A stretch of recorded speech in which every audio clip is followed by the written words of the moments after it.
Videos देखने के लिए सब्सक्राइब करें जनसत्ता.com, बेल आइकन दबाकर पाएं लेटेस्ट नोटिफिकेशंस। नमस्कार, जनसत्ता में आपका स्वागत है। एक दौर था जब बिहार के सिवान में बाहुबली मोहम्मद शहाबुद्दीन की स्तुति बोलती थी, मगर शहाबुद्दीन की मौत के चंद महीनों के बाद ही उनकी विरासत संभालने की जंग तेज हो गई है। सिवान का दूसरा सुल्तान बनने की इस तकरार में एक तरफ है शहाबुद्दीन के बेटे ओसामा शहाब, तो दूसरी तरफ शहाबुद्दीन के खास रहे रईस खान।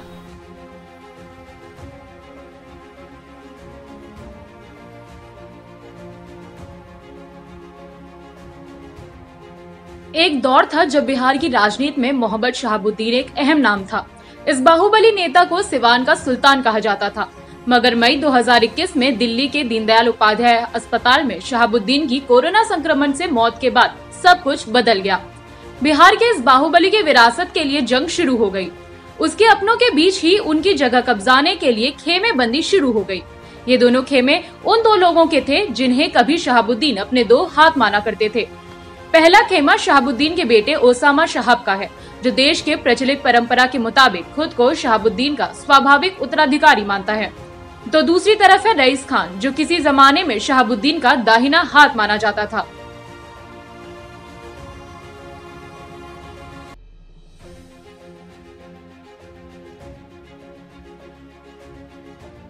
ओसामा और रईस के बीच सिवान का दूसरा सुल्तान बनने की कोशिशें सतह पर उस वक्त आ गईं जब रईस खान ने विधान परिषद का चुनाव बतौर निर्दलीय उम्मीदवार लड़ा।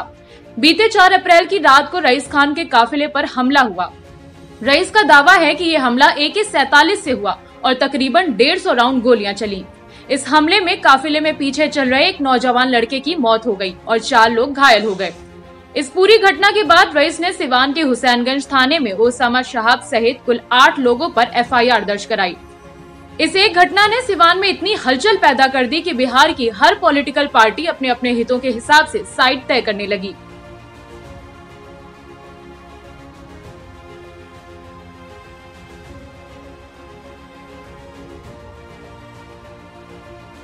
अब जरा एक नजर शहाबुद्दीन के बेटे को चुनौती देने वाले रईस पर भी डाल लेते हैं। रईस 3 भाई हैं, अयूब खान, रईस खान और चांद खान। अयूब और रईस दोनों का अपराध की दुनिया से करीबी नाता रहा है। अयूब पर 42 तो रईस पर 12 से ज्यादा आपराधिक मामले दर्ज हैं, जबकि इनका तीसरा भाई चांद खान ज्यादातर लो प्रोफाइल रहना पसंद करता है।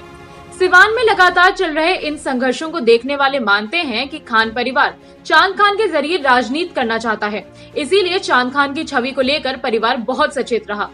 फरवरी 2005 में पिता कमरुल हक और 2015 में चांद खान रघुनाथपुर विधानसभा सीट से चुनाव भी लड़े थे।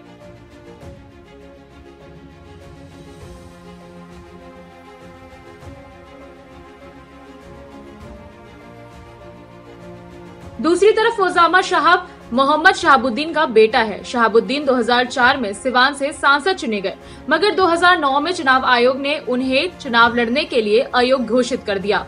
उसके बाद से शहाबुद्दीन की पत्नी हिना शहाब सिवान से चुनाव लड़ती भी रही और हारती भी रही।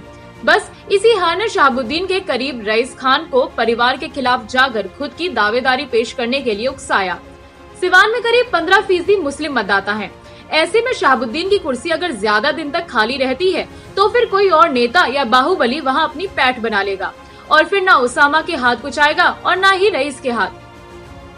आप इस बारे में क्या सोचते हैं? कमेंट सेक्शन पर बताइए और बाहुबलियों की खबर के लिए बने रहिए जनसत्ता के साथ। धन्यवाद।